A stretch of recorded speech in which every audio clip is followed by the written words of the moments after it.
Nous allons à présent assister au panel numéro 2 portant sur la gestion de portefeuille au service de la distribution, enjeux et perspectives en zone UEMOA. En introduction de ce second panel, M. Tardy Kwasibilé, directeur marché des capitaux et GI Atlantique Finance, nous fera une présentation sur l'état des lieux de l'offre des services des intermédiaires. Il se chargera également de modérer ce panel. Monsieur Kwasibilé, si vous le voulez très bien, je vous passe la main. Bonjour à tous.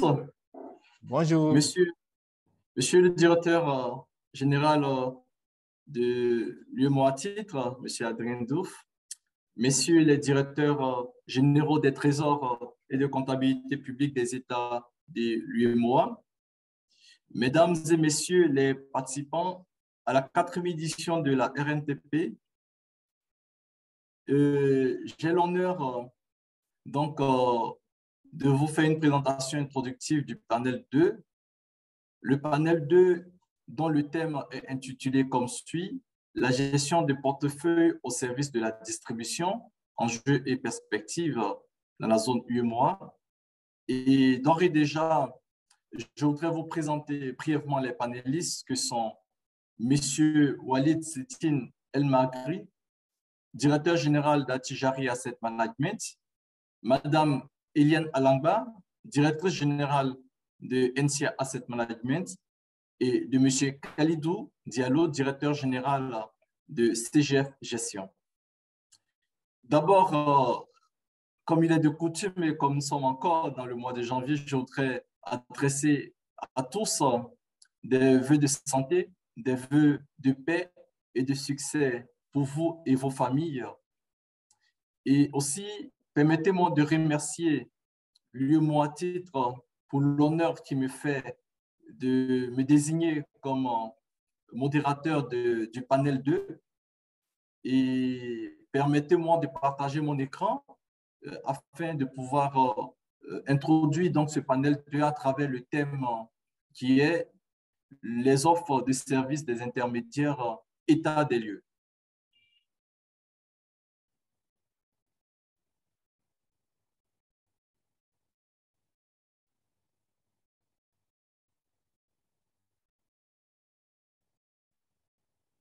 Alors, j'espère que tout le monde voit mon écran. Oui, c'est bon. C'est parfait. Alors, donc pour ce qui est de ce mot introductif, je dirais, d'abord, je vais donc, au titre du sommaire, je vais donner quelques définitions relatives au thème, présenter par la suite l'état des lieux des offres de services, les principales offres de services, et enfin les défis ou enjeux et les perspectives. Alors, ce thème va permettre d'introduire le thème principal du panel. Et donc, au titre des définitions, je dirais simplement qu'une intermédiation financière, c'est une activité qui consiste donc à s'interposer entre les agents économiques en ajustant l'offre de capitaux à la demande de capitaux. Et en d'autres termes, c'est de pouvoir drainer les capacités de financement de certains agents constitués quelque sorte en épargne inutilisée afin de les prêter ou les replacer à d'autres agents. Alors, la mission de l'intermédiation financière, c'est de permettre de faire des économies d'échelle, de pouvoir assurer une diversification du risque, de pouvoir également contribuer à une réduction des coûts de transaction et une réduction de l'asymétrie d'information. Nous pouvons distinguer les principaux intermédiaires financiers que sont les institutions de crédit, donc les banques, à travers leur activité traditionnelle de réception de fonds et de prêt d'argent. C'est une activité d'intermédiation. Nous avons les courtiers ou les intermédiaires en bourse. Le fait qu'ils soient intermédiaires entre acheteurs et vendeurs sur un marché régulier ou non. Au titre donc des principaux intermédiaires, nous pouvons citer les gestionnaires d'actifs, gestionnaires pour compte propre ou compte de tiers, Et enfin, les compagnies d'assurance, qui sont aussi des intermédiaires financiers. Mais pour situer un peu notre thème, notre thématique introductive, je voudrais m'appesantir sur les principales offres de services des intermédiaires du marché des capitaux, à savoir l'intermédiation en bourse et la gestion de portefeuille pour compte de tiers, en anglais Asset Management. Alors, quel est l'état des lieux de ces principales offres de services? Alors, pour une meilleure description de l'offre de services de l'intermédiation boursière, il est inhérent véritablement de se focaliser sur quelques grandeurs ou le cadre du marché boursier. Et ces grandeurs-là, ce sont les indices et les valeurs de transaction pour avoir une idée de la profondeur de notre marché. Donc, nous avons un marché où il existe deux indices, à savoir l'indice de référence qui rassemble 10 sociétés et l'indice composite pour ce qui est de l'indice général. Donc, pour mieux apprécier donc, notre offre de services d'intermédiation, il est bon d'apprécier l'évolution des indices sur notre marché boursier.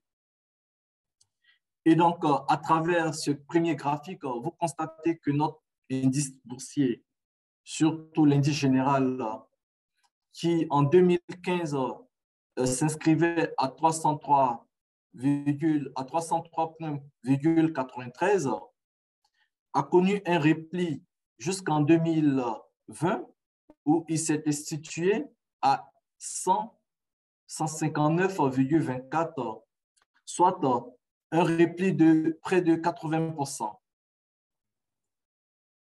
Plutôt en 2020 à 142,7, autant pour moi, et soit un repli de près de 80%. Et cet indice général sur l'année 2021 a repris une hausse de près de 37% pour se situer à 202 points.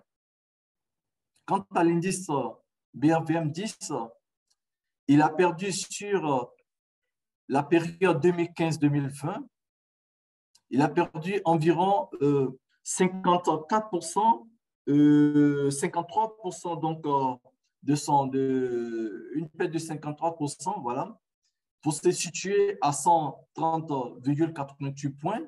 Et à ce jour, il s'établit à 153,51 points, soit une hausse sur l'année 2021 d'environ 17%.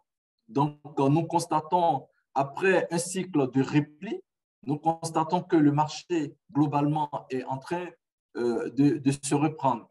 Et c'est vraiment de bonnes nouvelles, vu que les années précédentes, il a été vraiment difficile de pouvoir offrir notre service d'intermédiation boursière compte tenu du contexte baissier du marché. Alors, il est bon aussi de revenir sur les valeurs de transaction. Vous voyez avec moi sur ce graphique numéro 2, l'activité d'intermédiation a permis de pouvoir échanger 336 milliards en termes de valeur de transaction. En 2015, 409 milliards d'échanges en 2016, un repli jusqu'à 136 milliards en 2019, par la suite en 2020, 246 milliards, et vous constatez cette année 2021, nous avons pu enregistrer 722 milliards de transactions sur le marché boursier. Alors, il s'agit donc d'une performance exceptionnelle due aux transactions sur les obligations, à l'instar du marché secondaire qui a été présenté par le panel 1 et où nous avons constaté une forte croissance des échanges sur le secondaire, et cela est dû aux banques, aux activités secondaires, aux activités sur le marché secondaire des banques.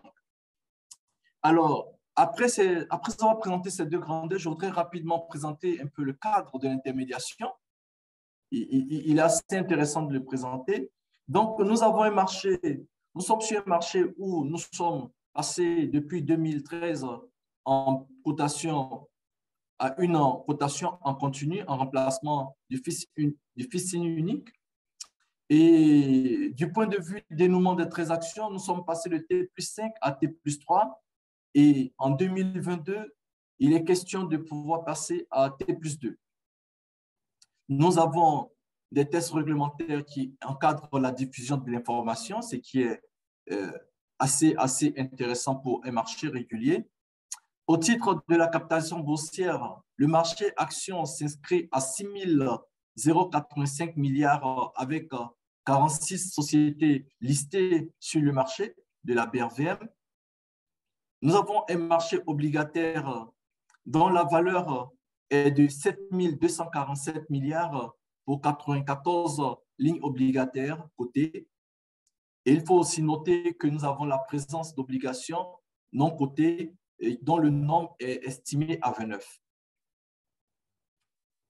Et donc, nous avons également un nombre d'intermédiaires assez consistant sur notre marché, qui aujourd'hui est de 34 intermédiaires boursiers, 34 sociétés de bourse. Et ce qu'il faut noter, c'est qu'à la naissance du marché, ce nombre était de 18, en 98. Et nous avons constaté sur la période 2015-2021, nous avons enregistré la création de plusieurs sociétés, de nouvelles sociétés de bourse, et dont le nombre est estimé à 10. Alors, une nouveauté sur notre marché, ce qui est apprécié, c'est le lancement de la bourse en ligne, qui pourrait également contribuer à la distribution de notre offre. Donc, depuis cette année, depuis l'année 2021, nous avons 4 sociétés qui ont démarré effectivement leur activité. Mais ce qui est assez intéressant, c'est que la bourse en ligne est obligée, toutes les sociétés de bourse sont obligées de pouvoir offrir ce service à leur clientèle respective.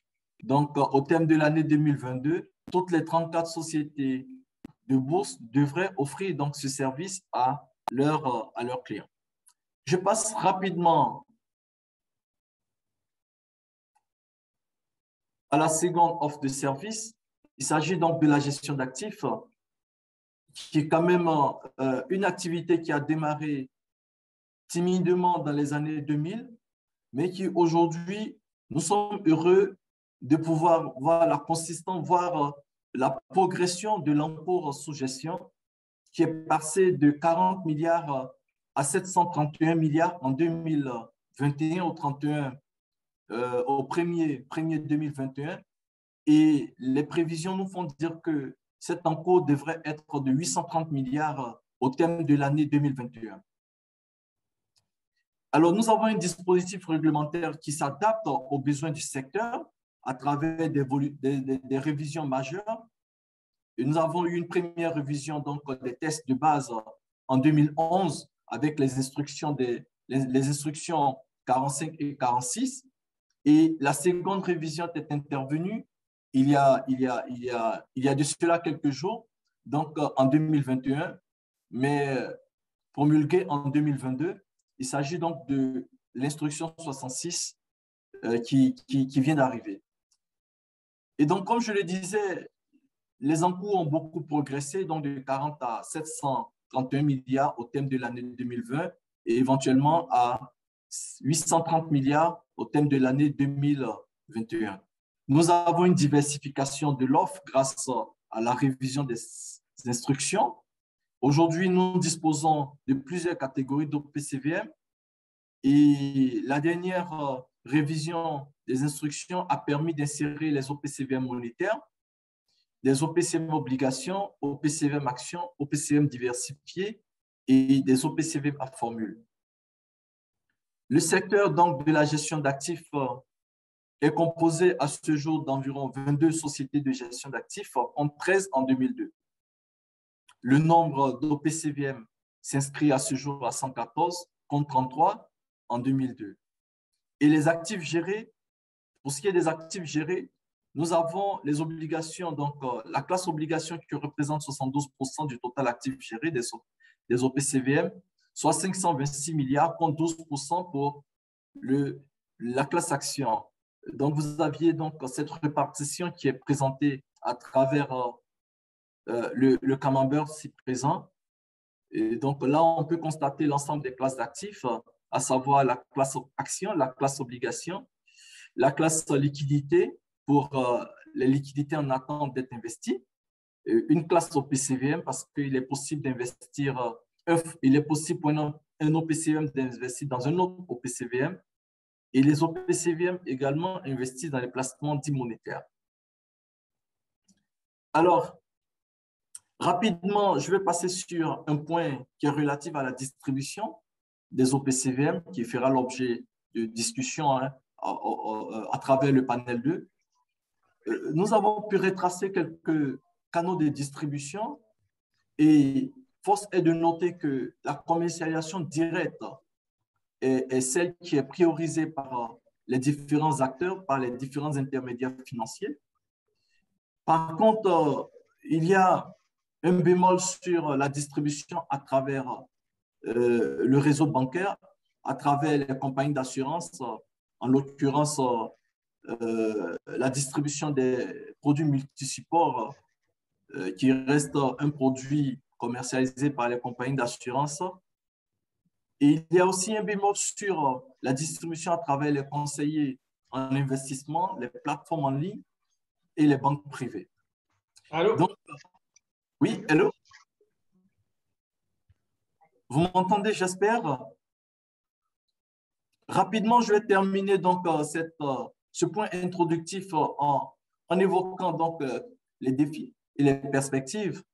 Et pour notre part, le principal défi, c'est de pouvoir consolider les offres de services des intermédiaires pour en faire de véritables outils de collecte de l'épargne et de financement des économies des pays de l'UEMOA. Et les actions à mener, c'est de pouvoir accroître la distribution. Il est clair qu'il y a plusieurs défis et il y a plusieurs perspectives, mais nous voulons nous focaliser ici sur la question de la distribution, où il y a beaucoup d'efforts à consentir. Donc, il s'agira pour nous d'accroître la distribution en renforçant et en éprouvant les réseaux de distribution classiques disponibles.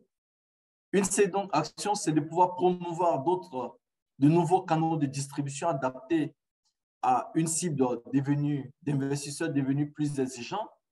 En fait, les investisseurs de plus en plus ne demandent pas qu'on leur offre des produits, mais qu'on leur offre des solutions d'investissement.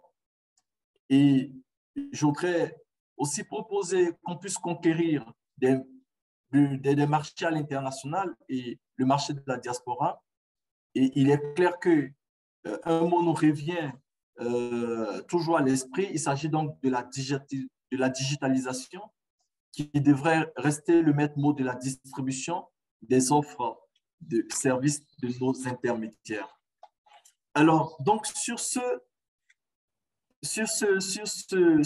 point, je vais donc introduire nos panélistes pour ce qui est du second panel, car en vue donc de l'approfondissement de cette problématique liée à la distribution des offres de services, sans transition, je vais me diriger vers le second panel dont le thème est libellé. La gestion de portefeuille au service de la distribution, enjeux et perspectives. Et au cours de ce panel et au regard des orientations données par les organisateurs, l'objectif sera d'échanger sur les modes de distribution solides et diversifiés afin de mieux atteindre la clientèle.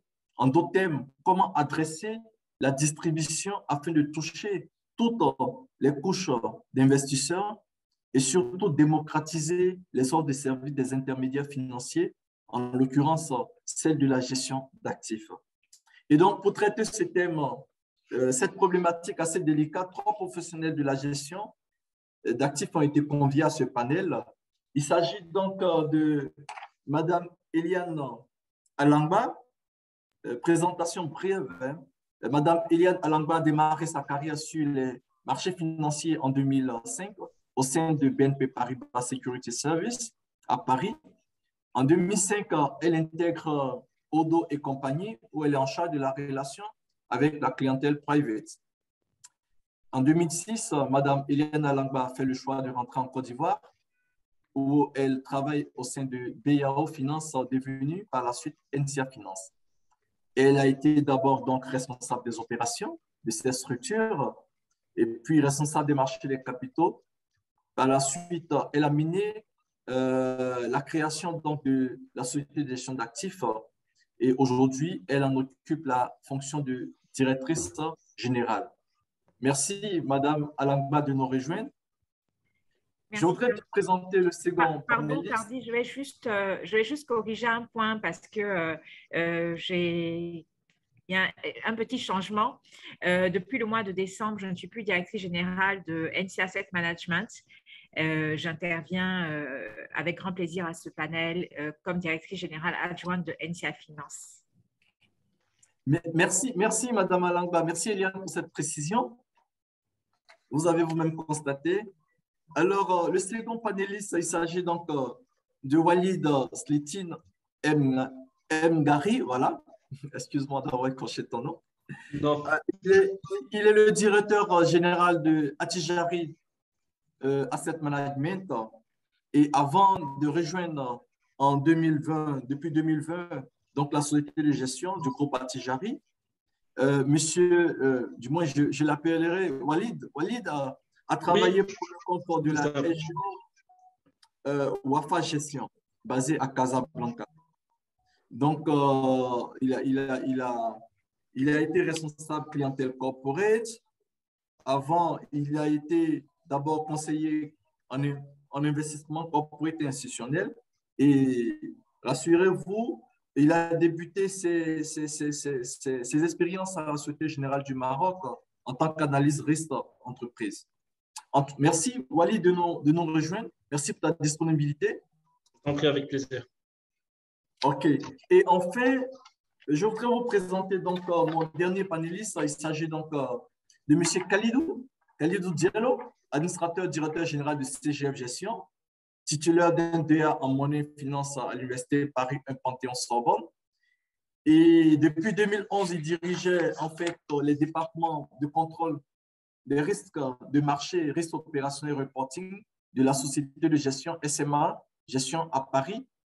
Monsieur Khalidou a connu diverses expériences en France également, dans le domaine de la gestion d'actifs, au Crédit Lyonnais Asset Management et également à Odo Asset Management.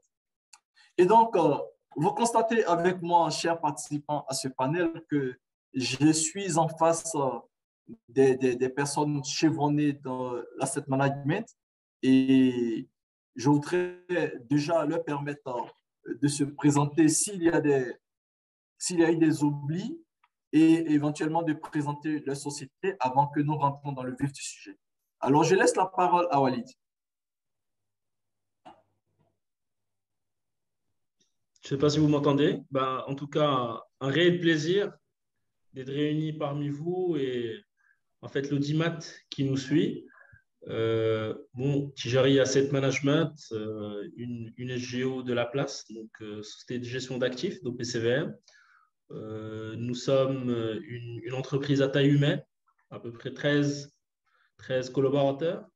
Donc, nous couvrons en fait l'ensemble du territoire et de la zone UEMOA en collaboration et bien sûr de manière capitalistique, opérationnelle avec le groupe Attijari Wafa Bank. Donc, nous sommes une filiale du groupe Attijari Wafa Bank avec d'autres filiales bancaires du groupe présents dans la sous-région et nous offrons des solutions en fait, d'investissement et de marché à une panoplie de clientèle passant du retail à la banque privée, clientèle institutionnelle, corporate, mid-corpo.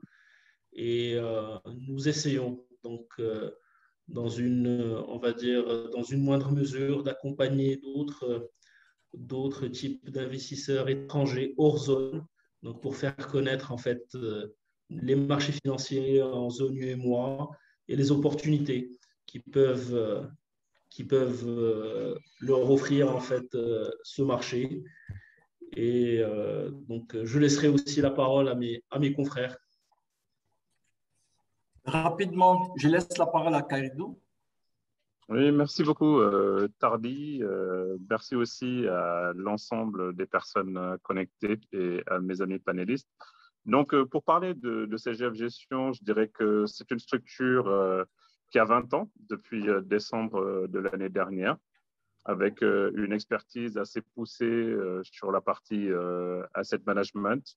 Je dirais que c'est un des leaders indépendants au niveau de la zone UMOA. Et nous vivons beaucoup cette nationalité UMOA, puisque nous sommes basés au Sénégal, mais notre territoire est vraiment l'UMOA, avec une forte pénétration dans certains pays, notamment au Mali ou au Togo, et aussi au Sénégal, où nous assurons un certain leadership sur la partie de notre activité. Nous avons aussi une deuxième caractéristique, je pense que c'est l'une des structures qui a le plus de fonds communs de placement, puisque nous en avons 22 à date sous gestion, avec toujours en fait ce processus d'innovation et de promotion. Je pense que ça rentrera dans le cœur de nos échanges. Nous avons aussi une deuxième caractéristique, c'est celui aussi de la structuration de fonds communs de placement dédiés à des entreprises. Donc, nous avons ces deux niveaux d'expertise que nous vivons au quotidien. Je dirais qu'aujourd'hui, 50% de notre actif est quasiment dédié à des fonds de retraite et l'autre 50% au grand public.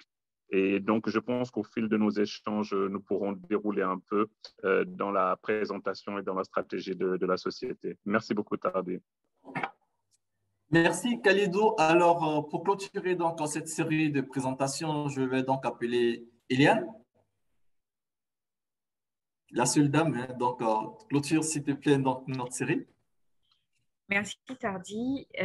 Comme je le disais tout à l'heure, je représente NCA Finance, qui est une société de gestion et d'intermédiation sur le marché de l'UMOA, qui est pleinement concernée par la problématique de notre panel, puisque nous distribuons des fonds communs de placement pour le compte de SGO, en priorité les fonds de la société du groupe NCA, de la SGO du groupe NCA, les fonds de NCA Asset Management. NCA Finance est l'une des plus anciennes sociétés de gestion et d'intermédiation de la place. Nous existons depuis 1998. Nous sommes présents sur un niveau de conservation d'actifs de plus de 300 milliards de francs CFA. Et effectivement, ces dernières années, nous avons développé notre gamme de produits offerts aux clients en y ajoutant les fonds communs de placement. C'est parfait. Merci beaucoup. Donc, rapidement, ma première question, c'est donc à l'endroit d'Eliane qui va donc conserver, donc, je dirais, le micro. En qualité donc de dirigeant de société de gestion d'intermédiaires financiers, pourrez-vous nous partager votre expérience en matière de distribution? Je vais partager l'expérience récente quand j'étais à la tête de NCA Asset Management et que je poursuis aussi sur ces questions de distribution chez NCA Finance. Disons qu'à NCA Asset Management, on a fait le choix d'utiliser plusieurs canaux de distribution. Le premier étant la vente directe, avec une clientèle qui s'adresse directement au guichet de la SGO, mais aussi étant une filiale d'un groupe de banques et d'assurances, nous appuyons sur le réseau bancaire du groupe, sur les banques en Côte d'Ivoire, sur les banques au Bénin, au Togo et au Sénégal. Donc, ce sont les canaux complémentaires que nous avons développés et nous utilisons aussi les canaux Internet, l'entrée en relation avec une clientèle via les réseaux sociaux. Et nous sommes en train de travailler actuellement sur une plateforme de distribution. Donc, ce sont les canaux sur lesquels nous avons travaillé. Après, aujourd'hui, en raison de la maturité du marché, le canal direct, c'est un canal qui fonctionne plutôt bien. Le canal avec les réseaux bancaires demande encore un développement, demande encore de la pédagogie auprès des conseillers dans les agences bancaires, mais c'est un canal qui est prometteur parce qu'il permet aux banques et aux assurances de compléter l'offre de services financiers et de répondre aux besoins qui évoluent de plus en plus de leur clientèle. Merci Eliane donc, pour cette intervention. Rapidement, je vais donc remettre la parole à Khalidou pour nous donner son expérience au regard du fait que CGF Gestion n'appartient pas à un groupe bancaire. Donc, ton expérience sera la bienvenue. Oui, merci beaucoup, Tardy. En fait, CGF Gestion a développé en fait cette partie, je dirais, d'asset manager universel. Donc, c'est peut-être la force que nous avons dans la mesure où nous sommes équidistants, n'étant pas filiale de banque ou de compagnie d'assurance. Notre expertise, elle est fortement posée sur les marchés financiers. C'est comme ça que nous présentons. Donc, comme l'a dit Eliane aussi, nous sommes une structure qui utilise plusieurs canaux. Hein.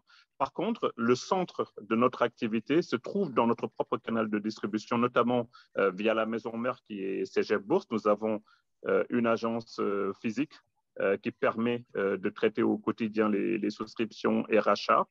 Ensuite, nous avons été promoteurs de fonds communs de placement pour des banques, notamment la première, c'est en 2013 avec Poste Finance, hein, qui est la partie financière du groupe La Poste sénégalaise. Et ensuite, nous avons travaillé avec des banques comme la Banque nationale du développement économique, la BND au Sénégal, qui est un fonds que nous avons structuré. Et aujourd'hui, il y a la B6 aussi, qui est la filiale de BNP, qui est un fonds que nous avons structuré. Et nous avons ce genre de partenariat aussi avec des compagnies d'assurance pour lesquelles nous avons développé des investissements via des unités de compte, c'est-à-dire que l'argent de l'assurance est placé sur des fonds communs de placement qui peuvent être propres à la compagnie d'assurance ou des fonds qui sont propres au niveau de CGF. Mais comme l'a dit Eliane aussi, il y a certaines difficultés en termes de développement, notamment aussi la formation des équipes commerciales hein, sur ces réseaux-là, puisque ce sont des équipes qui travaillent déjà sur de l'activité bancaire ou de l'activité d'assurance pure. Il faut qu'ils aient l'expertise et nous sommes dans une activité qui est régulée et le discours que le régulateur nous demande, notamment sur la partie présentation des risques et des rendements. Mais nous sommes aussi dans ce cadre multicanal. Il y a un point aussi qui est important que nous avons essayé à une certaine période, hein, il y a 3 ans, c'est celui de travailler en collaboration avec l'ensemble des SGI de la zone UMOA. Nous avions créé un consortium ensemble. Ça a été un peu plus difficile, mais ils ont tous joué le jeu, notamment au niveau du Sénégal et d'Abidjan, dans le cadre de distribution de produits innovants que nous avions structurés en termes d'idées ensemble. Mais je rejoins Eliane sur cette partie-là. En termes de réseau. Donc, nous avons à peu près la même configuration. Ok, merci Khalidou. Alors, pour Walid, je voudrais poser la question suivante à partir de ce constat qui est fait. La distribution donc, des OPCVM par le canal des réseaux bancaires demeure encore assez timide dans notre espace UEMOA. Et force est donc de noter que contrairement à d'autres marchés où les OPCVM donc, se retrouvent dans les catalogues des produits des banques, nos banques ne s'approprient pas véritablement donc, nos produits. Alors mieux, elles les considèrent comme des produits concurrents. Alors selon vous, quelles pourraient être les raisons de cette considération et comment amener les banques à changer de paradigme concernant les produits financiers? En d'autres termes, quelle stratégie contribuerait-elle à convaincre les banques, ces banques universelles-là, à intégrer donc nos produits, nos offres de produits dans leur paquet respectif et surtout, on voudrait avoir l'expérience du Maroc où tu as passé un bon bout de temps. Et là, j'ai pu noter que l'actif net, hein, contrairement à nous qui sommes aujourd'hui à 830 milliards, l'actif net des OPCVM est de 600 milliards de dirhams, soit 40 000 milliards avec 533 OPCVM au terme de l'année 2021. Alors, quelle expérience pourrais-tu nous partager? Merci. Je t'en prie, en fait, pour rejoindre en fait, mes confrères et surtout une expérience marocaine, mais bon, qui n'est pas calcable. En fait, c'est chaque pays, chaque région, chaque réseau bancaire, chaque compagnie d'assurance, chaque investisseur a sa propre logique. Il y a un environnement qui est propre à chaque région. Donc, le comparatif n'est pas, en fait, je ne vais pas dire idoine, mais il y a des bases qui sont différentes. En fait, l'intérêt que peut trouver en fait on va dire, une banque, c'est au niveau du commissionnement. Parce qu'en fait, l'OPCVM n'est pas consommateur de fonds propres.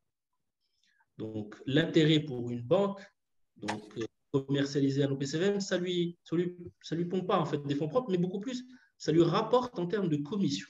Donc, il doit y avoir un intérêt en termes de commissionnement, sachant que nous sommes dans des temps à taux bas.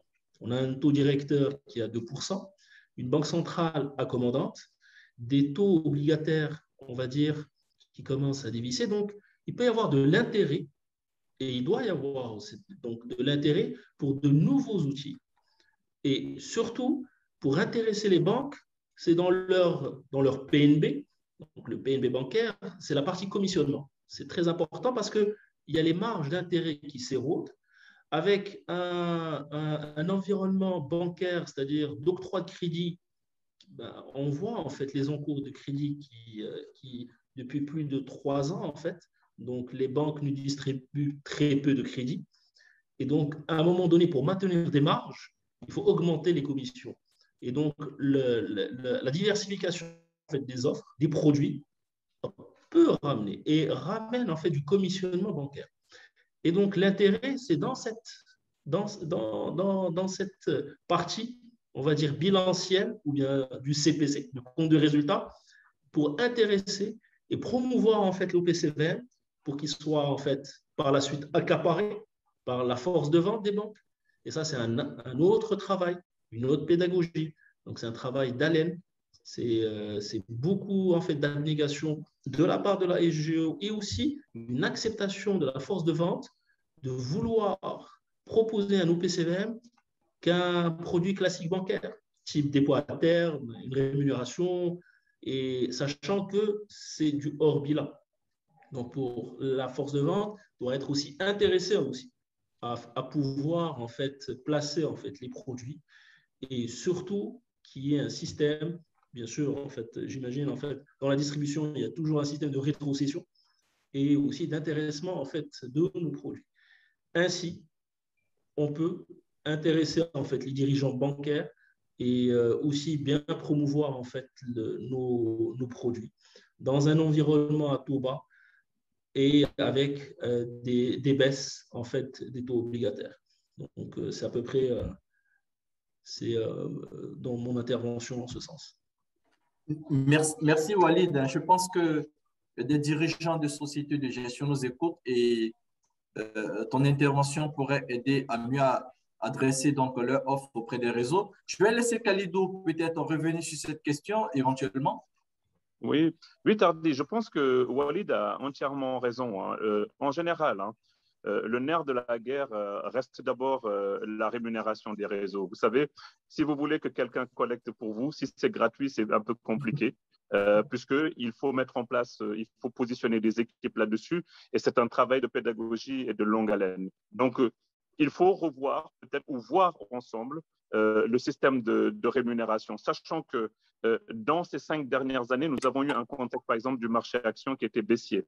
Donc, ce qui donne moins de latitude au SGO en termes de développement et qui a pesé dans le développement de notre marché, puisque quand les marchés sont baissiers, il ne peut pas y avoir réellement de rétrocession, puisque on n'y gagne réellement pas. Et il y a une difficulté à commercialiser, vous voyez. Donc, le marché n'a pas capitalisé par rapport à son point de départ. Les 5 ans ont été très, très compliqués. Aujourd'hui, nous allons aussi vers un resserrement des taux obligataires, hein, même au niveau du MO à titre, vous le voyez, la surliquidité des banques tire de plus en plus les taux vers le bas, ce qui fait que nous devons demander à nos clients d'arbitrer entre peut-être ce qu'ils entendent par la sécurité d'un compte bancaire normal avec une activité quand même qui intègre une dimension de risque, qu'on le veuille ou pas, que l'on soit sur un pan obligataire ou sur un pan du marché action. Donc, il faudra veiller à ce point-là. Ensuite, je dirais qu'il y a la formation des équipes, c'est-à-dire que aujourd'hui, quelqu'un qui est en agence bancaire, qui ouvre des comptes, il est dans son métier. Si la même personne doit rajouter une activité de conseil, il faudra qu'il maîtrise les marchés des actions, les marchés obligataires, les fonds communs de placement et qu'il fasse un travail de pédagogie, puisque c'est le point aussi de notre promotion de l'activité des marchés financiers. Nous sommes obligés d'expliquer ce que nous faisons avant de vendre, même si de plus en plus il y a de la maturité, mais c'est un investissement qu'il faudra faire. Et donc, la banque va toujours arbitrer, ou la compagnie d'assurance, est-ce qu'il faut alourdir le système. Le troisième point que je vois concerne l'infrastructure, c'est-à-dire quand vous ouvrez un compte, vous êtes peut-être sur un site Internet ou un intranet où les outils sont déjà connus. Quand vous allez sur la partie asset, logiquement, vous allez ouvrir le compte de vos clients dans une SGI, chez le dépositaire du fonds commun de placement, donc qui gère le passif de ce fonds-là. Donc, il faudra arriver peut-être ici, avec toute la thématique de bourse en ligne, d'arriver à intégrer cette facilité, puisqu'il y a cette facilité. Quand on parle de facilité, ça veut dire à moindre coût pour les réseaux bancaires. Mais si c'est compliqué pour les réseaux bancaires, ils préféreront rester dans leur cœur de métier.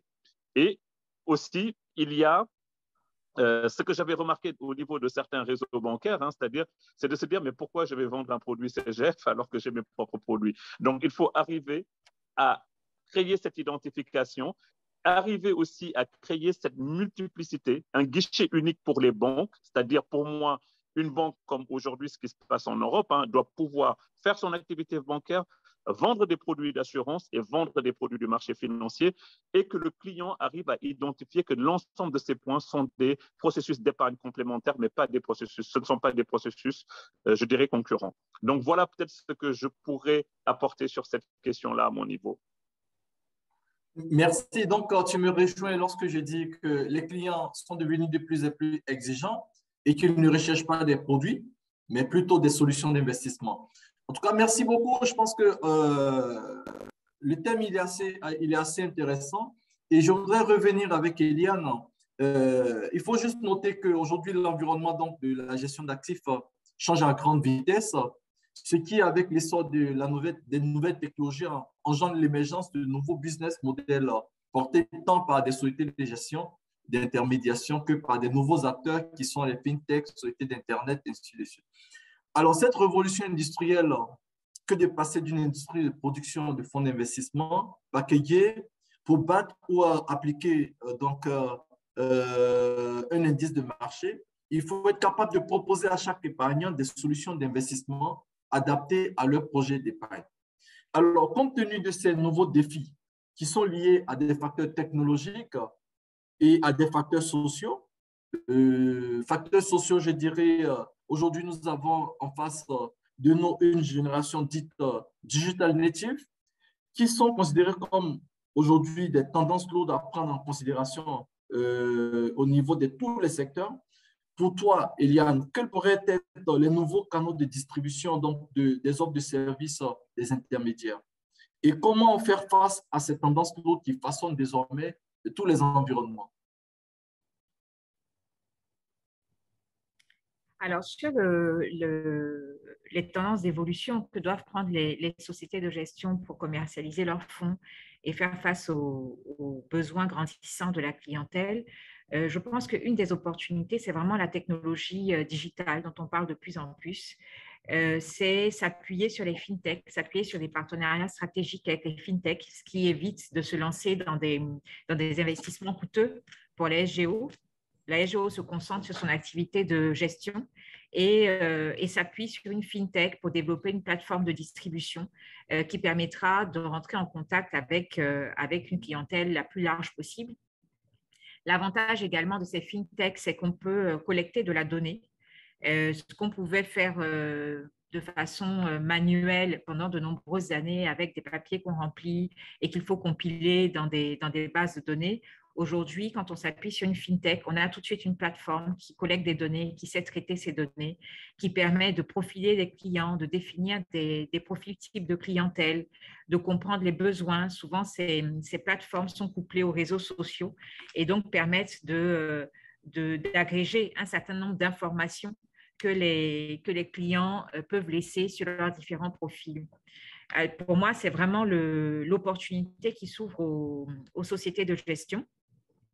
Après, effectivement, on a un certain nombre de contraintes réglementaires où il va nous falloir protéger les données de nos clients, il va nous falloir améliorer la connaissance de nos clients, s'assurer qu'on offre aux clients des produits qui sont adaptés à leur profil. Je pense qu'en se mettant d'accord avec les plateformes digitales, en dimensionnant avec eux les questionnaires que l'on peut mettre à la disposition des clients, ce sont des sujets qui peuvent être pris en compte. Merci Eliane. Je vais laisser donc la parole éventuellement à Khalidou et à Walid si vous voudrez intervenir sur donc, cette préoccupation. Je pense que moi, ce que je pourrais rajouter, c'est que effectivement, le digital est une très, très belle opportunité dans le cadre de la promotion. C'est-à-dire que nous devons, c'est de la promotion à moindre coût, hein, donc ça, c'est déjà important.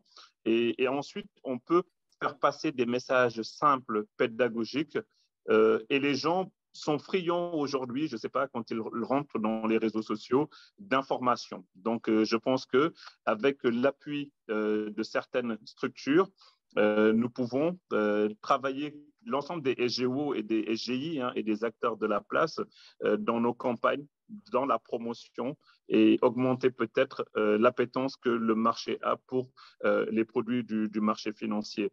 En parallèle aussi, je pense que Eliane a touché un point qui est très, très intéressant quand elle parlait, en même temps je réfléchissais. Qui dit FinTech aussi, dit aujourd'hui toute la partie money banking, hein.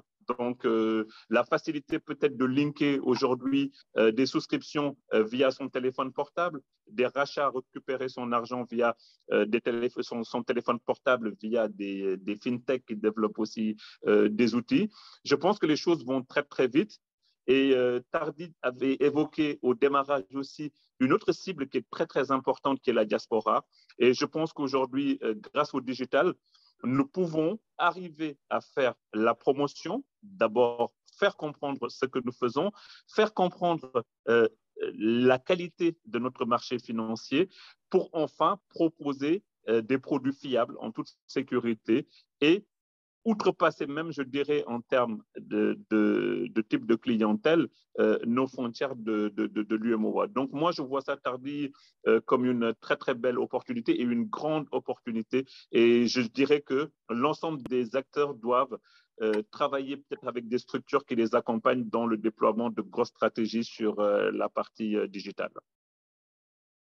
Merci, Khalidou. Je vais laisser la parole à Khalid, du moins à Walid, pour pouvoir donner son avis, son analyse sur cette question relative au changement donc, du contexte.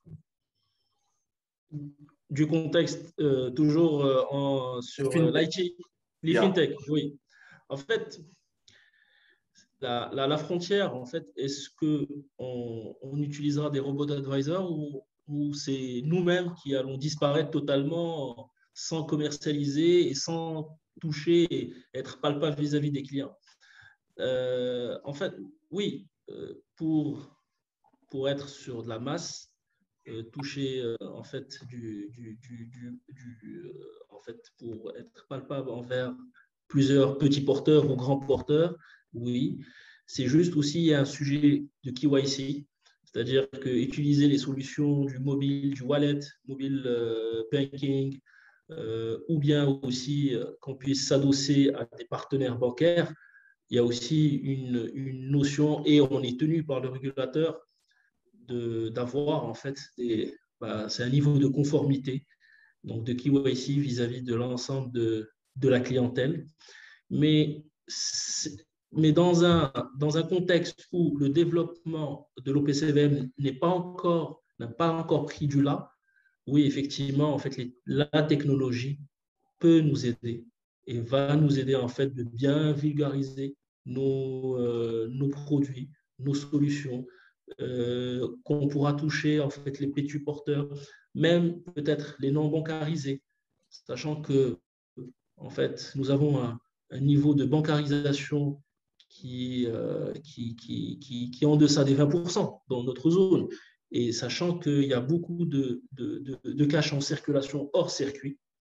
Donc, on peut bien sûr aider aussi et améliorer le taux de bancarisation en offrant des solutions adaptées par rapport à une clientèle, on va dire, novice.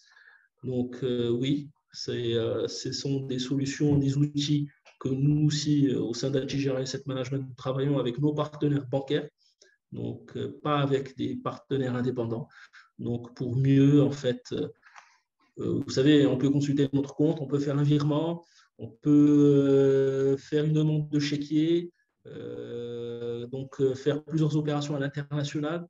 Pourquoi pas, effectivement, des souscriptions et rachats, consultation de portefeuille, valorisation et simulation à travers son téléphone et site Internet, effectivement.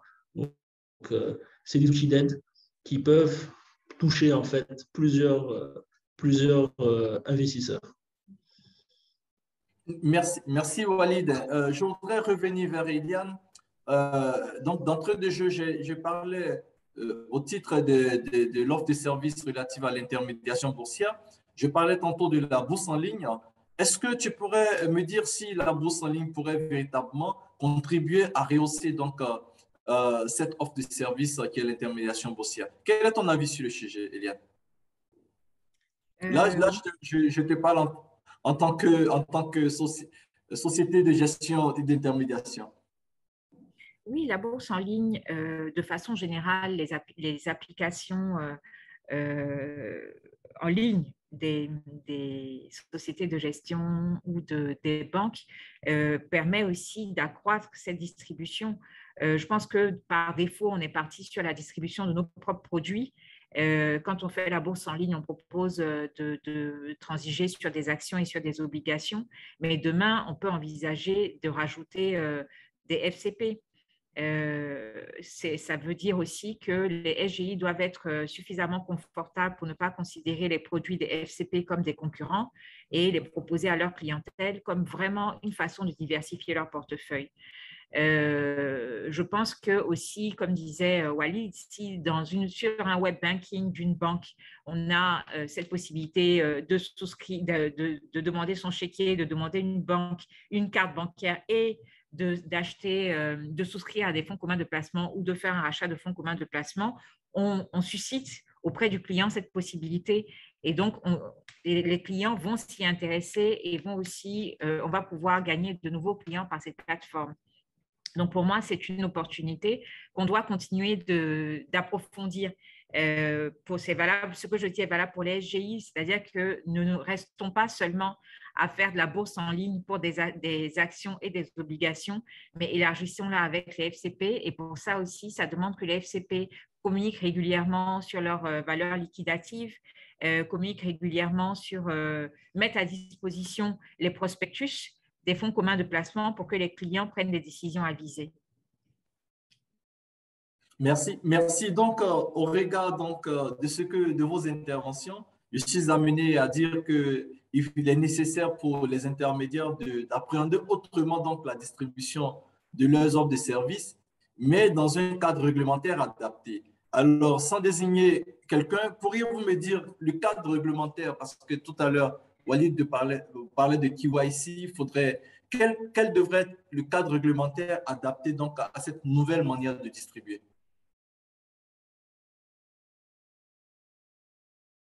Avez-vous de la contribution à apporter sur ce point? Walid, c'est possible? Ou Khalidou? Alors, Walid, je ne sais pas. Moi, je dirais que pour… Walid, vas-y, je prendrai un deuxième, Walid. Avec plaisir. Alors, c'est un large sujet. Effectivement, en fait, on s'inspire des pratiques, on va dire, beaucoup plus prudentielles, bancaires et des compagnies d'assurance qui sont les plus anciennes, et qu'on puisse les calquer sur nos métiers, nos structures, mais ce qu'il faudrait aussi de la part du régulateur, c'est que prendre en considération les spécificités des marchés financiers. C'est-à-dire que le plus important, c'est la protection de l'épargne. Donc, c'est des méthodologies de gestion, effectivement, pour les SGO. Avoir toujours des niveaux de contrôle de premier, deuxième, troisième niveau. Investir, effectivement, dans la data, c'est-à-dire dans le cadre réglementaire, on est tenu, nous, SGO, d'avoir un investissement en moyens informatiques et outils pour bien conserver et avoir on va dire aussi de l'information qui est fine et conservable dans le temps, puisque en fait la moyenne d'âge, en tout cas je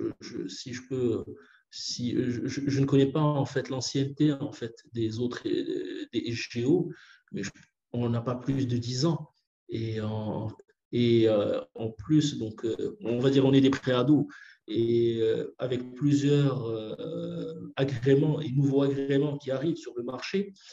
Donc, le fait d'avoir un cadre réglementaire, mais qui soit pas fermé, donc évolutif, et surtout qui soit pas frileux et rétractif aux gens de vouloir s'y intéresser et vouloir investir. Donc, il faut pas être permissif, mais il faut pas être aussi restrictif. Donc, et bien sûr, certaines pratiques donc, qui doit être bien sûr non, on va dire non tolérable sur nos métiers. Et ça permettra juste de rehausser notre niveau. Donc, que ce soit au niveau du KYC, que ce soit au niveau du lab, la lutte anti-blanchiment d'argent, financement de terrorisme. Donc, ça permet aussi de bien cerner, en fait, parce que nous sommes aussi dans un métier de risque. Donc, avoir un client, c'est une opportunité, mais c'est un risque. Travailler avec un partenaire bancaire ou bien un site, c'est une opportunité et aussi un risque. Donc, et le fait d'avoir l'information, comme l'a si bien dit Eliane, des fois on est en manque d'information, malheureusement. On est en manque d'information, même au niveau des sociétés cotées, on n'arrive pas à faire des B2B, donc d'avoir des informations plus fines au niveau nous-mêmes.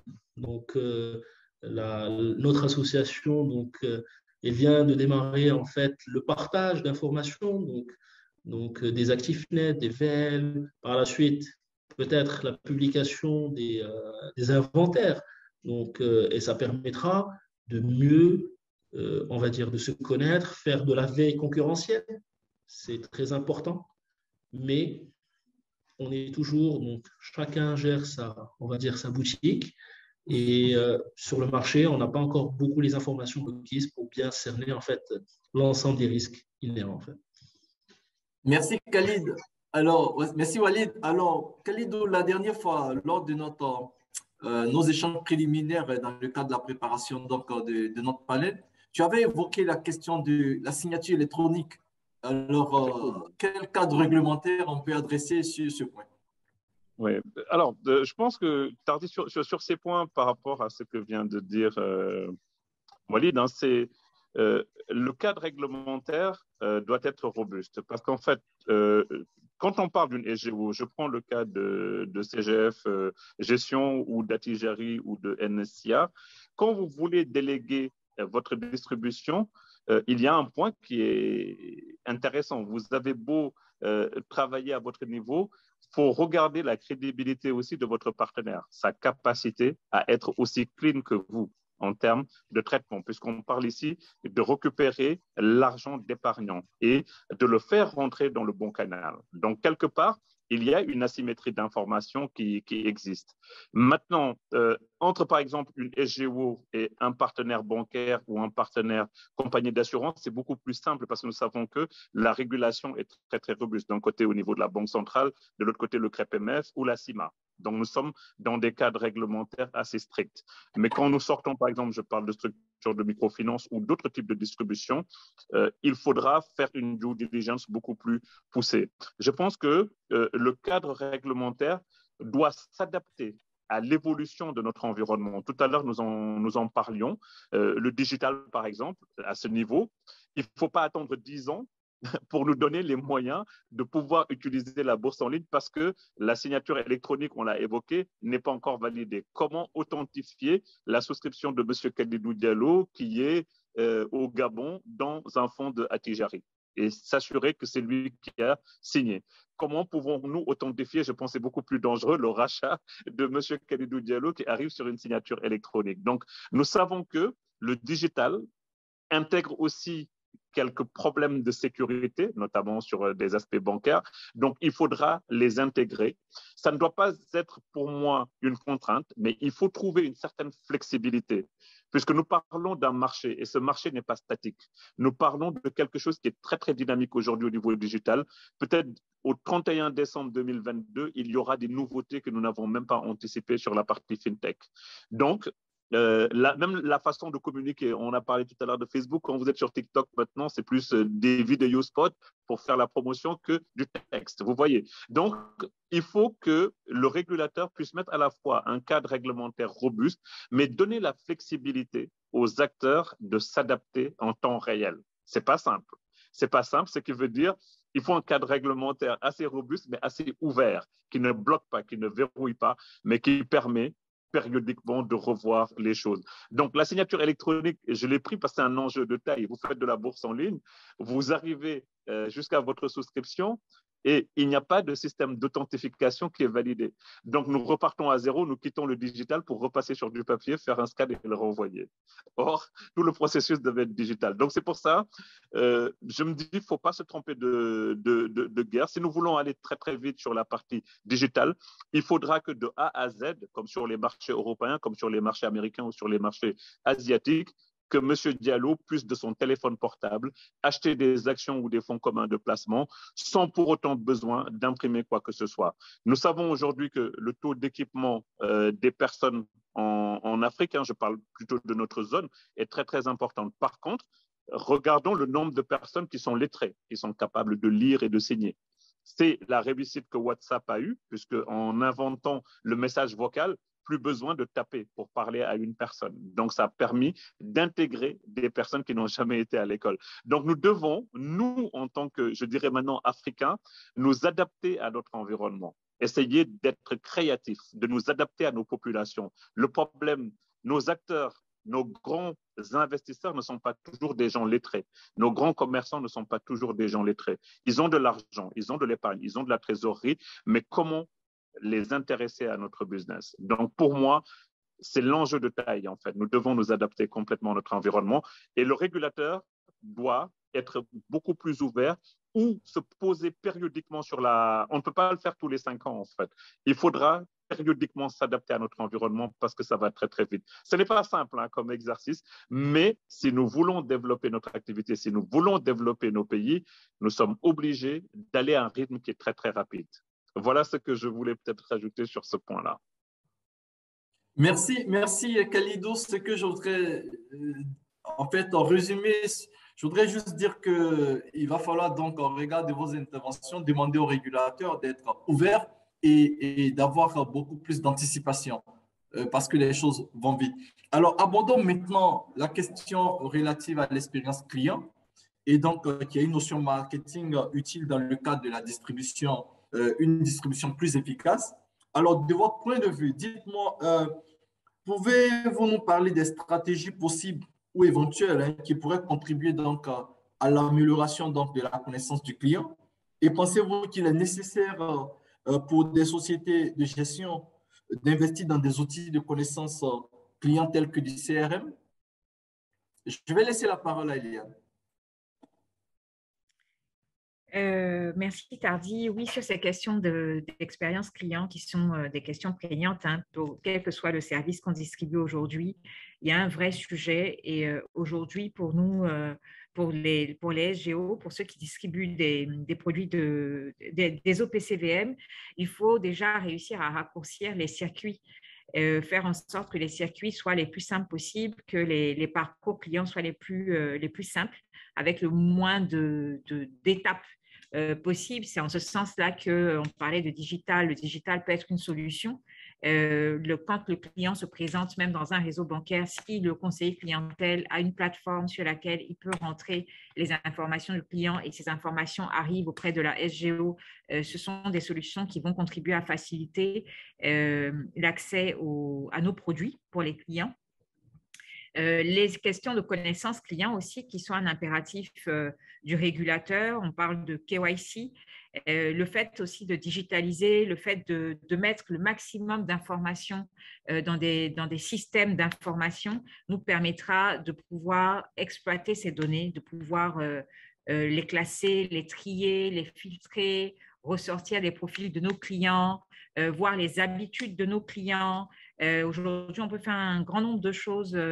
On parlait des réseaux sociaux. Aujourd'hui, par les réseaux sociaux, on peut définir des profils types de clients.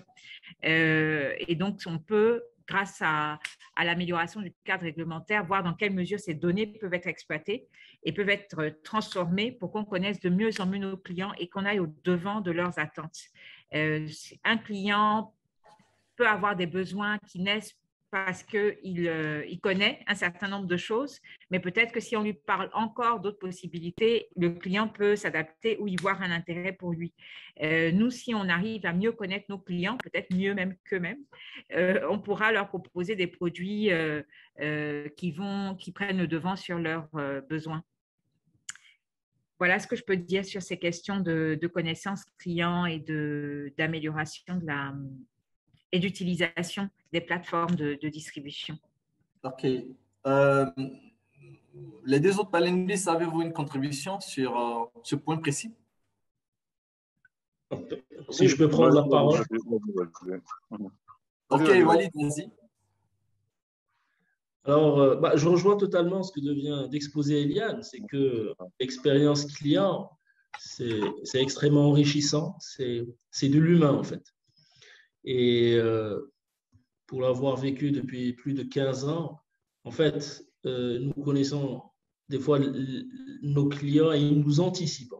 C'est-à-dire, si on arrive à l'étape de l'anticipation, c'est-à-dire qu'on a bien fait notre job.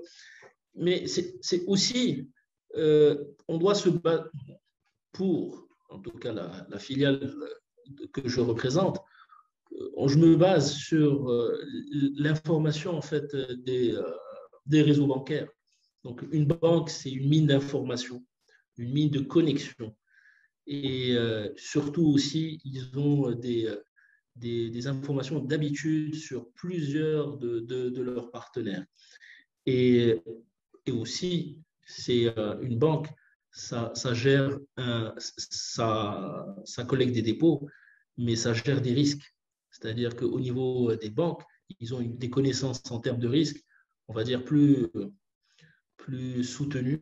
Et c'est des échanges et des informations que les banques partagent avec nous pour mieux affiner en fait certains secteurs d'activité à vouloir rapprocher ou ne pas rapprocher, s'engager ou ne pas se désengager. Il ne faut pas oublier que nous ne sommes pas que des collecteurs d'épargne, nous sommes aussi des investisseurs institutionnels. C'est-à-dire que nous participons à la promotion des émissions. Donc, nous investissons, nous achetons en fait du papier financier. Donc, nous aussi, on est sur la partie, on va dire, actif. On est sur le passif et l'actif. Mais aussi, il faut investir sur des outils qui donneront en fait, ou qui donnent en fait des données fiables, statistiques, pour mieux apprécier en fait nos portefeuilles et surtout le ciblage. C'est-à-dire qu'un client qui a racheté depuis plus de 2 ans, sans qu'il y ait peut-être combien de visites, de suivi en termes d'activité commerciale, ou bien de partenariat avec le réseau, lequel du réseau qui nous a affecté ce client. Donc, l'outil informatique aide en ce sens à mieux en fait suivre nos clients et aussi mieux affiner et les cibler, sachant qu'on est en encours moyen, donc nos avoirs ne sont pas stables, c'est des avoirs qui évoluent et donc on doit être proche donc, de nos clients. Donc l'information et qu'elle soit digitalisée nous aide énormément. OK, merci Walid. Alors, j'ai un participant qui nous dit la problématique de la distribution donc, des OPC partit également de plusieurs situations, à savoir la clarté des offres des SGO, manque de visibilité sur les performances, en dépit de l'aide 18 ans de publication des valeurs éducatives, déficit de communication, car seuls les clients y ont accès, niveau d'éducation financière des populations, tarification. Et donc, ce sont des mots qu'il a identifiés. Et je voudrais avoir votre réaction, Khalidou, sur cette assertion donc, de M. Josetier. Si je le reconnais, c'est M. le directeur général de la Société Générale Asset Management. Merci Tardy. J'en profite pour saluer mon cher ami José. Entièrement d'accord avec lui. Alors, ce que je dirais, c'est que je pense qu'il ne faut pas sous-estimer l'effort et l'engagement des SGI, des SGO et des différents acteurs dans le cadre de la promotion du marché. Que ce soit, il y a du chemin, c'est-à-dire je ne viendrai pas sur un aspect critique, je dirais peut-être par rapport à la question de José, ça montre que c'est insuffisant, c'est-à-dire qu'il y a encore un gap à combler. Maintenant, toujours on revient à la promotion, c'est-à-dire aujourd'hui, je me pose toujours la question, un chauffeur de Baka à Abidjan ou un chauffeur de car rapide au Sénégal, mais s'il ne nous a jamais vus sur Facebook, en Wolof ou dans la langue locale, comment il peut savoir même c'est quoi une valeur liquidative? Il ne connaît même pas le process. Il ne sait même pas que nous sommes gestionnaires d'épargnants. Je vous donne un exemple. Il y a quelques années, j'ai fait une grosse campagne marketing pour aller vers le Sénégalais lambda.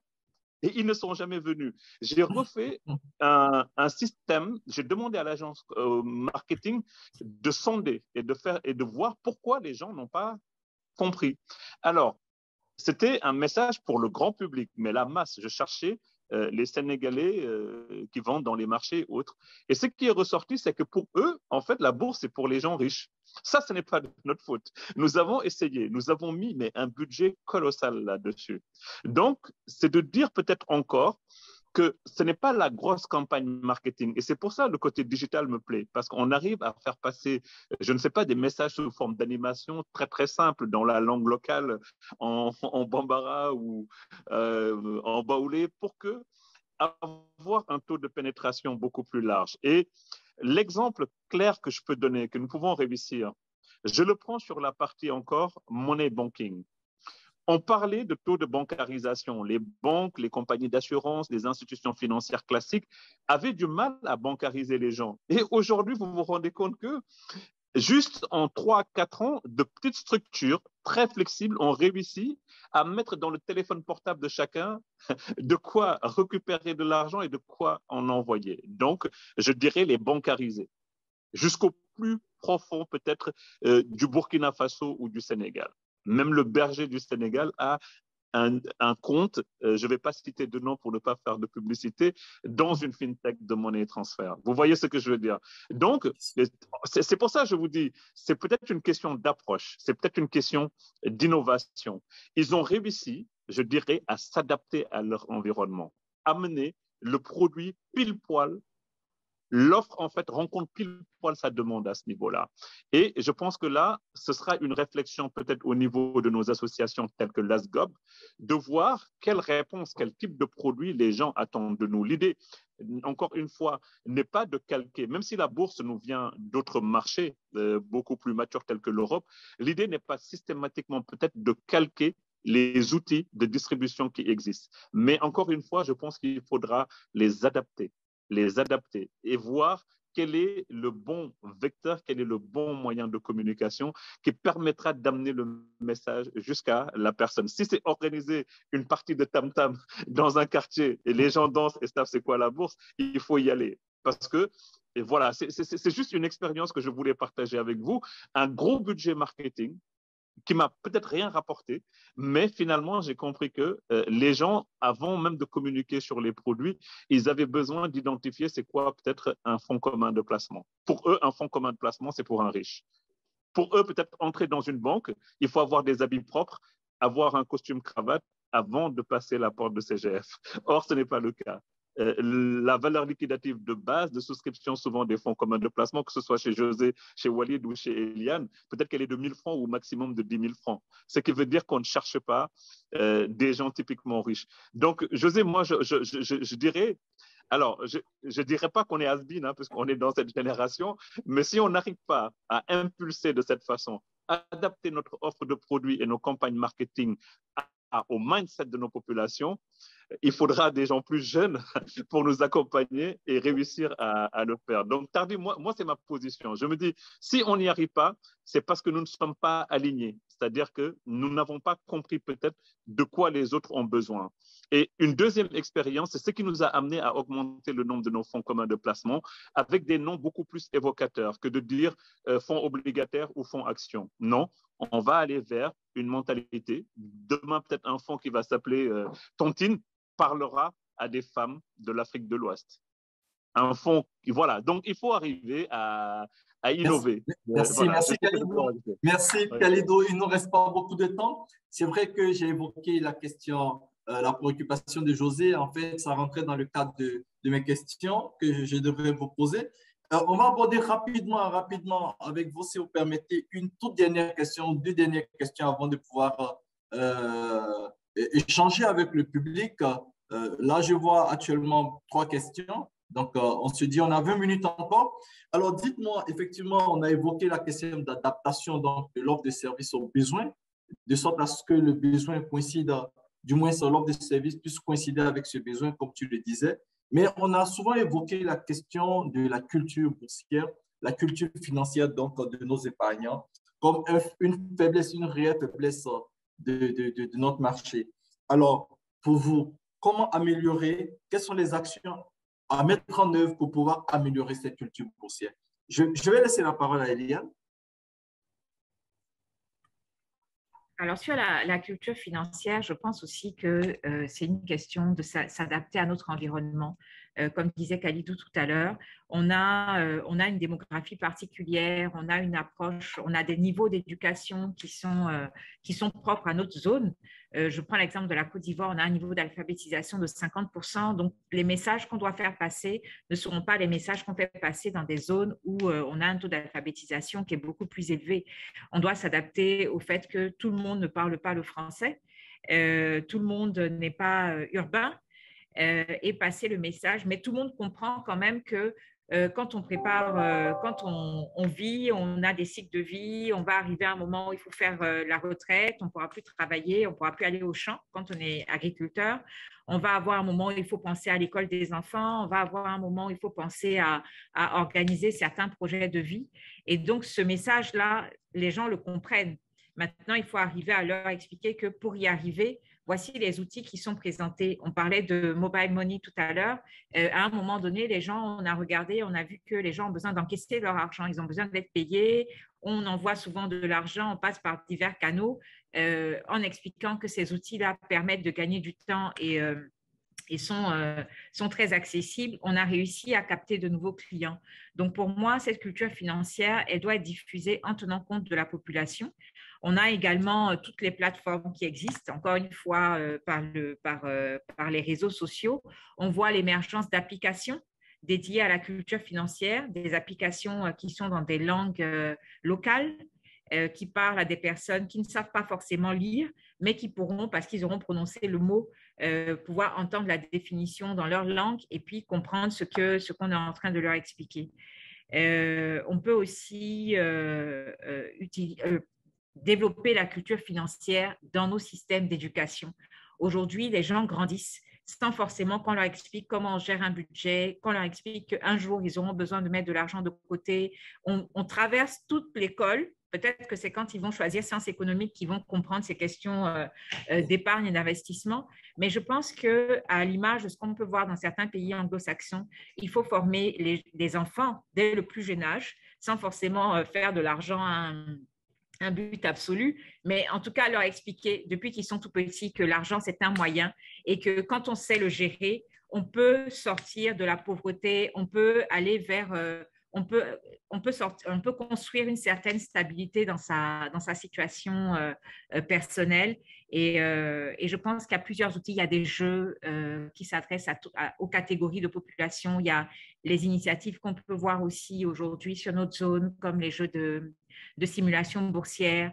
Il y a le développement de plateformes, de salles de marché pour les écoles qui leur permettent de se familiariser avec la bourse, avec les fonds communs de placement qui présentent l'intérêt d'être accessibles parce que les tickets d'entrée sont modérés. Comme disait Khalidou aujourd'hui, sur notre zone, on est entre 1 000 francs et 10 000 francs grand maximum pour acheter une part de fonds communs de placement. Merci Eliane d'avoir été assez détaillée. Je pense que tu as dit beaucoup de choses assez intéressantes. Et surtout, je voudrais juste rappeler qu'il serait donc convenable qu'on puisse instaurer donc un cours sur l'actualité financière ou la gestion même de sa finance depuis l'école secondaire. Et ça, c'est quelque chose d'assez intéressant. Alors, Walid et Khalidou, avez-vous rapidement en 1 minute des contributions sur la question de la culture financière? Que rajouter après ce que vient de dire Eliane, c'est effectivement c'est le rapport de nos sociétés vis-à-vis de l'argent et du matériel et du profit. Et chaque pays, chaque région, on va dire chaque être humain a un rapport en fait qui lui est propre au matériel. Et en fait, c'est assez laborieux, c'est-à-dire que on se retrouve avec plusieurs clients ou potentiels clients, prospects, mais des fois, je me retrouve que je deviens un psychologue, en fait. C'est le travail qu'on fait, en fait. Il y a des clients qui rechignent, qui ne donnent pas l'information, il y a un aspect religieux, on va dire, de coutumier, religieux, donc pour chacun de certains investisseurs. Personne physique ou personne morale, parce que même une personne morale, il y a des gens en fait qui ont une appréciation qui est différente et propre à lui concernant la culture, on va dire, monétaire. Et donc, c'est un travail de fond, vraiment de fond par rapport à chaque investisseur. Et c'est extrêmement laborieux, crois-moi. Je comprends, merci. Alors, nous sommes à 11h50, il nous reste juste 15 minutes. J'aurais aimé vous poser plusieurs autres questions, mais nous sommes obligés de raccourcir dans cet échange, de sorte à ouvrir une lucarne d'échange avec les participants qui sont là. Et éventuellement, si nous finissons les questions, qu'on a une marge de temps, je pourrais encore vous poser 2 ou 3 petites questions de sorte à ce qu'on puisse couvrir toute la thématique, comme on l'a demandé notre organisateur. Donc, pour ce qui est de la première question, c'est la question donc, de M. Brouat-Séjean, Franck Joël, qui voudrait savoir pourquoi, j'aimerais savoir, donc je lis, j'aimerais savoir si nous pouvons avoir des ETF BRVM Finance, par exemple sur le marché UEMOA. Alors, la question vous est posée, qu'en est-il des ETF sur notre marché? Bon, je vais utiliser mon expérience des ETF. Oui, moi, je ne vois pas de difficulté majeure à mettre en place des ETF. En fait, qui parle d'ETF parle de réplication, c'est-à-dire l'idée de l'ETF, je prendrais un ETF BRVM10, ce serait un ETF qui réplique la performance de l'indice BRVM. Donc, moi, je dirais oui, ça permettra d'avoir de nouveaux types de produits, mais attention, pour avoir travaillé longtemps sur les ETF, il y a des ETF à réplication synthétique, il y a des ETF à réplication physique, ce ne sont pas les mêmes niveaux de risque qui sont intégrés. Moi, je dirais aujourd'hui, si je prends, à mon avis, la majeure partie des fonds actions en général, ils sont benchmarkés sur les indices et ils ont de la réplication. L'idée, c'est de voir déjà le succès de ces fonds actions-là, de regarder le succès. Je suis quasiment sûr, je parle en présence, il y a José qui est connecté, mes collègues, et aussi Eliane et Walid, les gens ont déserté nos fonds actions, ils ont fondu. Ils ont complètement fondu sur les 5 dernières années. Donc, c'est pour ça que je me pose la question. ETF, oui, il faut de vrais sponsors. Aujourd'hui, sur le marché, il y a des acteurs qui ont la technicité d'y aller. Ce n'est pas aussi la difficulté. S'il manque de la technicité, nous pouvons aller la chercher, que ce soit en termes de capital humain, que ce soit sur la partie technique. Mais l'idée ici, c'est de trouver de vrais sponsors, de comprendre pourquoi faire les ETF. Ensuite, il faudra un cadre réglementaire. C'est un cadre en Europe qui est très proche de celui des OPCVM, puisque un ETF, quand il est à réplication physique, c'est un panier, mais le gestionnaire doit suivre le panier et le répliquer systématiquement. S'il est à réplication synthétique, et c'est là qu'il est dangereux, vous prenez le cash, si vous en faites ce que vous voulez, vous vous engagez juste à payer la performance de l'indice BRVM. Et lors de la crise de 2008, pour ceux qui le connaissent, il y a eu beaucoup de difficultés, notamment pour l'IXOR ou les émetteurs d'ETF, pour expliquer aux gens ce qui se faisait à l'intérieur, parce que c'était assez opaque. Et quand les gens ont vraiment regardé, c'était un peu complexe. Donc, mais encore une fois, Tardy, et pour cette question, moi, je ne vois pas de difficulté majeure. Je pense que c'est juste certains sponsors qui doivent prendre le thème sérieusement. S'ils sont motivés, on arrivera à sortir ces ETF-là. Mais je ne vois pas de difficulté par rapport à ça. Je dirais oui. Mais après, cadre réglementaire, et l'acteur, qu'est-ce qu'il va faire de ces ETF? Est-ce qu'il sera en réplication physique? Est-ce qu'il sera en réplication synthétique? Ça repose d'autres problèmes de risque, je dirais. Ok, merci Khalidou. Je pense que tu as été assez large sur cette réponse. Il y a un autre participant qui dit, c'est M. Jean-Jacques Birba du Burkina Faso qui dit, selon vous, quel rôle peuvent jouer les caisses de dépôt, je suppose, caisses de dépôt et de consignation, et quels services innovants pouvez-vous proposer à ce type de clientèle institutionnelle? Alors, ça, c'est sa première question. Sa seconde question est libellée comme suit. Quel est votre commentaire? Quels sont vos commentaires sur le nombre élevé de SGI face à un nombre constant de sociétés cotées? Et troisième question, espérons que vous les voyez tous à l'écran. En termes de services, quelle est votre implication dans le programme Elite Launch de la BRVM? Et enfin, je voudrais savoir, peut-on parler de retour de la confiance des investisseurs sur le marché au regard de la hausse considérable des valeurs de transaction? Voilà. Donc, voici une panoplie de questions qui vous est posée et on va essayer de répondre à deux ou trois, de sorte à pouvoir prendre d'autres intervenants. Merci. À vous la parole. Je me permettrai de prendre la première question en fait, de l'intervenant. En fait, oui, les caisses de dépôt sont des investisseurs institutionnels et ils sont amenés à avoir des parts d'OPCVM. Après, ça dépend en fait de chaque décideur, aussi de l'attrait de quelle typologie, sur quel horizon de placement et sur quelle classification. Est-ce que c'est de l'obligataire, de l'action diversifiée, ou bien c'est un peu du structuré avec on va dire, du garantie de capital ou du rendement, donc à travers d'autres structures. Mais oui, l'OPCVM est un des supports de placement à offrir aux caisses de dépôt. Après, ça dépend en fait des expériences qu'ont eues certaines CDC au niveau de la zone. Donc, comme l'a si bien dit Khalidou, nos fonds actions ont été désertés.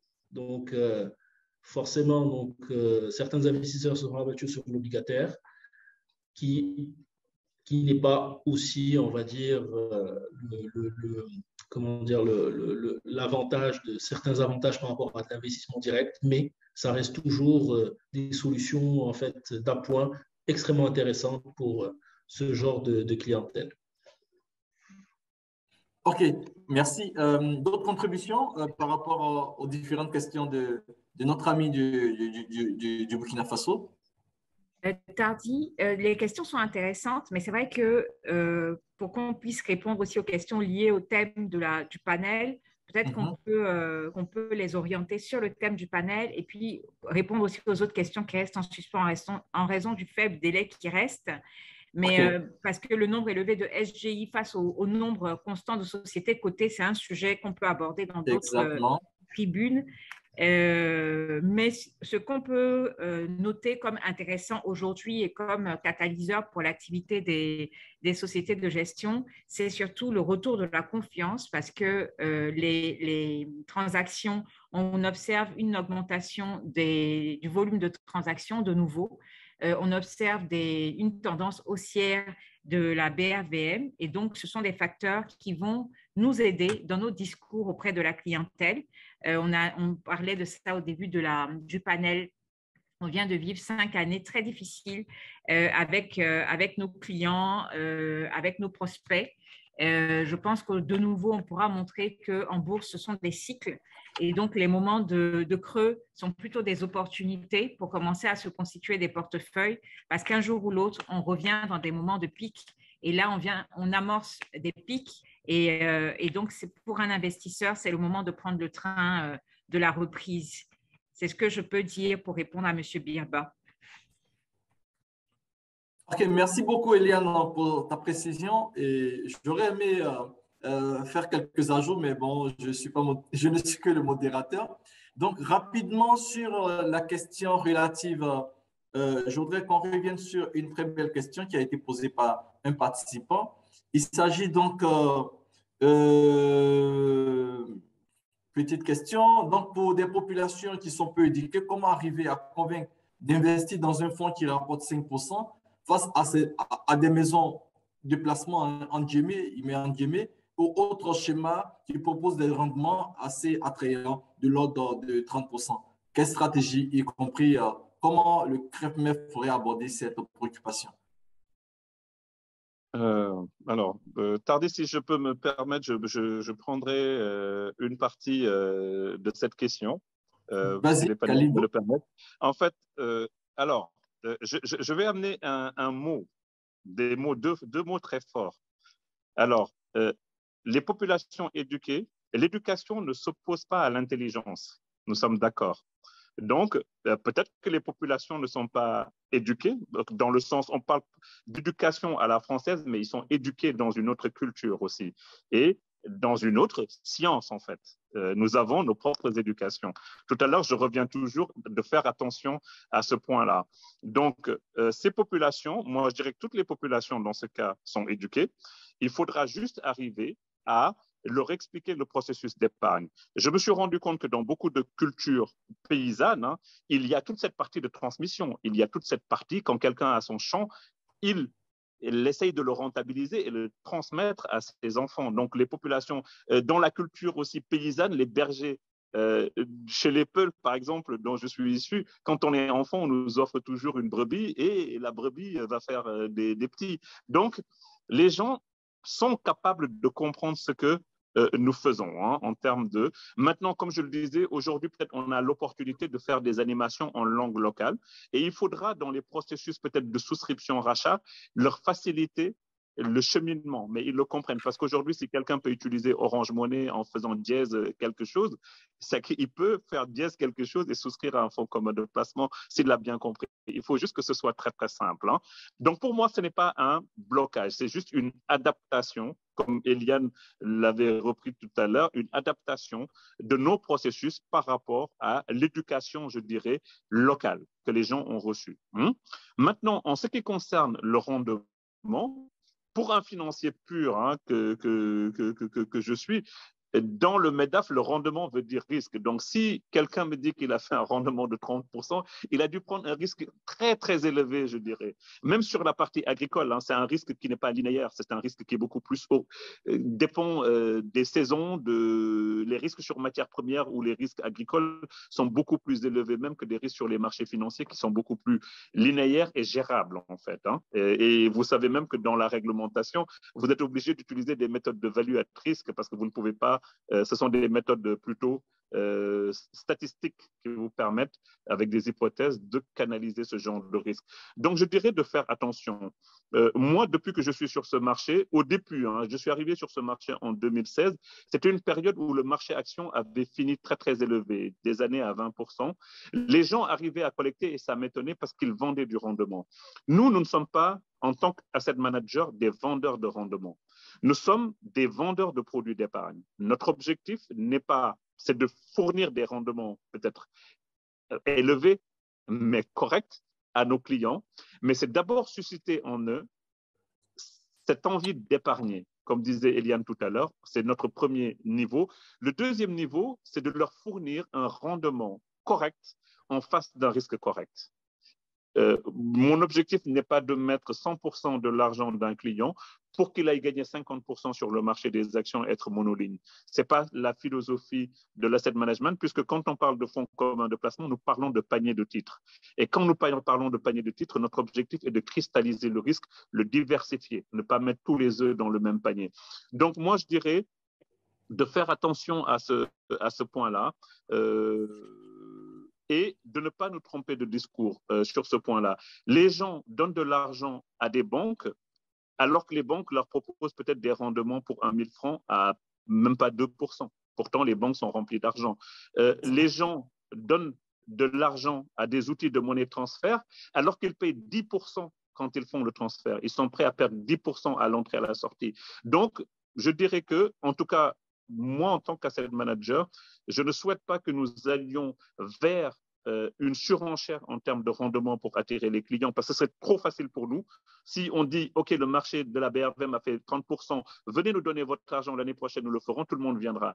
Mais nous sommes très, très prudents sur ce discours-là. Nous sommes des vendeurs de produits d'épargne. Nous sommes transparents sur le risque que la personne prend. Il ne faut pas l'oublier. Il y a un risque de perte de capital sur les plus-values latentes, plus ou moins values latentes, mais il faudra que pour grandir et donner des produits de qualité, bien informer notre clientèle. Bien informer notre clientèle. Merci, donc, c'est juste ce point-là que je voulais rajouter. Merci, Khalidou. Rapidement, il nous reste 5 minutes.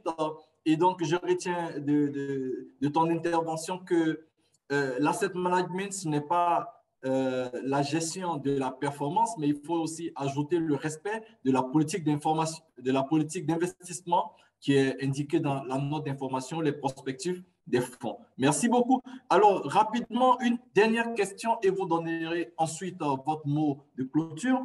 Alors, pouvez-vous partager votre point de vue sur l'idée relative à la création d'un statut de distributeur agréé à l'échelle de l'Union? Et pour les questions, il faut noter que nous sommes disposés à répondre aux différentes questions hors panel. Donc, les panélistes sont à votre disposition et on pourra organiser éventuellement cette possibilité de retour. Donc, voici un peu, je vais passer la parole à Walid pour se prononcer sur cette dernière question et tu pourras aussi nous donner ton mot de clôture. 1 minute 5 secondes. C'est bien chronométré. Alors, oui, c'est le fait d'opérer en UEMOA et pourquoi pas hors UEMOA. C'est-à-dire qu'on n'est pas obligé que de transiter qu'en XOF. C'est-à-dire l'idée, c'est aussi qu'on puisse se développer davantage et bien sûr dans notre zone, mais aussi nouer des partenariats peut-être avec d'autres zones africaines, européennes, ou bien d'autres zones, on va dire, de maturité comparable sur nos marchés pour pouvoir en fait se développer. Mais nous avons aussi, bien sûr, des contraintes locales, contraintes réglementaires, contraintes culturelles. Khalidou a fait un exposé merveilleux sur la situation en fait psychologique de nos investisseurs et aussi on espère bien booster en fait notre activité, la faire connaître davantage, donc qu'il n'y ait pas de déficit de notre part, mais aussi nous faisons face aussi à des challenges qu'on est preneur parce que en fait c'est des métiers derrière, donc nous investissons nos États, des émetteurs, et ça permet aussi une acculturation en fait, de l'épargne. Donc, il y a beaucoup de challenges. Merci beaucoup. Merci rapidement, Khalidou, et on termine avec Eliane. 1 minute. C'est pourquoi je t'ai demandé. Oui, Tardy, donc je pense que ouais, je suis dans le fil aussi de Walid en termes de conclusion. Je pense qu'il faudra aussi nous ouvrir vers d'autres marchés. Ça permettra d'accroître la liquidité déjà de nos fonds, mais aussi ça permettra aussi de diminuer le risque, hein, parce que ça augmente la diversification que nous pouvons avoir et en même temps de faire connaître notre marché. Parce que si aujourd'hui Attijari ou NSIA signent un contrat avec une structure européenne, cette structure sera au courant qu'il y a des asset managers en zone UMOA. Donc, c'est aussi une façon de faire la promotion de notre marché. Donc, je trouve que la conclusion de Walid est une très, très belle conclusion. Parce qu'aujourd'hui, quand nous parlons, par exemple, de cet acteur, je dirais que si Boursorama voulait mettre sur sa plateforme l'ensemble des fonds de la zone UMOA, il n'y a pas de souci. Et aujourd'hui, un acteur de la zone UMOA ne peut pas mettre un acteur marocain, kenyan ou nigérian. On est quand même en CEDEAO. Donc, merci, vous voyez, il faut Khalid. sur ce point-là. Merci. Merci infiniment, Khalid. Désolé de te couper la parole, de permettre malheureusement, Eliane, la seule dame, tu as 30 secondes, de sorte à ce que je puisse aussi profiter, moi. D'accord. Merci, Tardy. J'ai la chance d'avoir 2 prédécesseurs qui ont tout dit sur le sujet du distributeur agréé. Je pense que ce sera bien d'en créer un qui sera plutôt un allié pour nous, qui nous permettra de nous concentrer sur la gestion, qui nous permettra d'avoir des partenaires en Europe, aux États-Unis, mais qui sont connus aussi par le régulateur et qui peuvent faire aussi bien que nous avec nos clients. Il ne me reste plus qu'à remercier l'agence UMOA à titre qui m'a fait l'honneur de m'inviter à participer à ce panel. Merci aux panélistes. Merci à toi, Tardy, pour la qualité de la modération. Merci à tous ceux qui nous ont suivis, nombreux, qui ont posé de nombreuses questions, qui ont montré leur intérêt pour ce sujet et que nous espérons voir aussi comme clients très bientôt, qu'ils soient personnes physiques ou qu'ils représentent des investisseurs institutionnels. Merci beaucoup à tous. Merci Eliane, merci à tous. Et sur ce, je vais rendre, sans plus tarder, je vais rendre la parole aux organisateurs tout en remerciant vous, les panélistes, pour vos brillantes interventions. Et j'espère qu'on a pu combler les aspirations des uns et des autres. À vous l'antenne, messieurs les organisateurs. Merci. Merci. Merci. Merci.